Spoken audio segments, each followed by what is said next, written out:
Kasi sir, yun yung nag-drive sa akin na, yun nga, you stop listening to others, yung opinion ng ibang tao, sometimes they matter, but most often than not, hindi. Kasi, those are just opinions eh.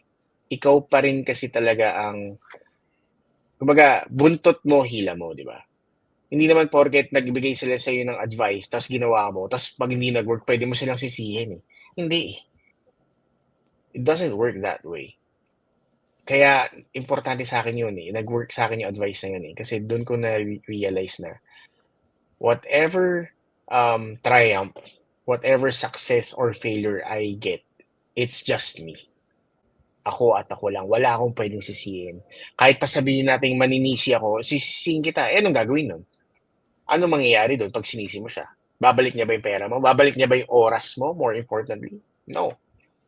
So, focus on your own lane. Focus on your own journey. Your own journey is unique. It's unique to the point na talagang walang kaparehas ng lahat sir, iba-iba talaga tayo ng experiences. The way we see things,